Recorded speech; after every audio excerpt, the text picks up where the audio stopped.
एक आदमी था। वो हमेशा यही सोचता रहता था कि भगवान ने हमारे साथ बहुत बुरा किया है। न धन दिया, न सफलता दी। मेहनत करते हैं, फिर भी फल नहीं मिलता। खेती करते हैं तो फसल नहीं होती। धीरे धीरे उसके मन में ये तक आने लगा कि पता नहीं भगवान है भी या नहीं। सारे दुख तो बस मेरे ही हिस्से में आए हैं। एक दिन वो जंगल की ओर जा रहा था। रास्ते में उसकी मुलाकात एक संत से हुई। उसने प्रणाम तो किया, लेकिन मन में गुस्सा भरा हुआ था। बोला, महाराज, आप लोग बस भगवान भगवान का प्रचार करते हैं। हमें तो कहीं भगवान दिखाई नहीं देते। इतनी मेहनत के बाद भी हम अपने बच्चों को ढंग से खाना तक नहीं खिला पाते। संत मुस्कराए और बोले, बताओ, चाहते क्या हो? वो बोला, धन चाहिए, क्योंकि संसार में सिर्फ धनवान ही सुखी होते हैं।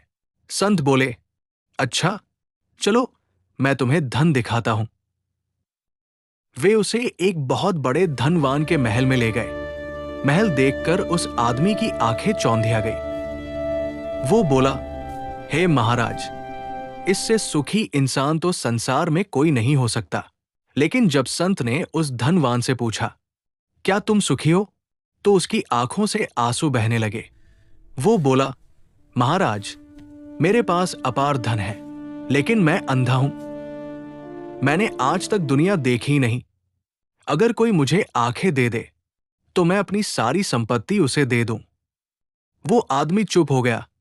फिर संत उसे दूसरे धनवान के पास ले गए। वो उससे भी ज्यादा अमीर था, लेकिन वो बोला, मैं जीते जी लाश बन चुका हूं।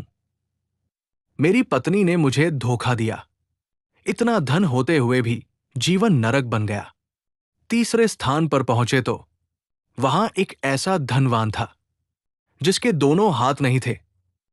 वो बोला, अगर मुझे मेरे हाथ मिल जाए तो मैं ये सारी दौलत छोड़ दूं। पहला सुख तो निरोगी काया है, धन तो बाद की चीज है। अब उस आदमी की आंखें खुल चुकी थी। वो संत के चरणों में गिर पड़ा और बोला, महाराज, मेरी सबसे बड़ी भूल यही थी कि मैं समझता था धन ही सुख है। अब समझ आया, सुख वह है जो हमारे पास है, न कि जो हमारे पास नहीं है। संत बोले, जो है उसी में आनंद मना लो। जिसके पास 2 आंखें, 2 हाथ, 2 पैर और स्वस्थ शरीर है, वो संसार का सबसे अमीर इंसान है। आज भी यही सत्य है। पहला सुख निरोगी काया। धन आए तो अच्छा है, लेकिन धन के पीछे अपने शरीर और शांति को मत खो देना। और जो भी मिला है उसके लिए ठाकुर जी को धन्यवाद देना। हे प्रभु, जो तूने मुझे दिया है वो किसी से कम नहीं।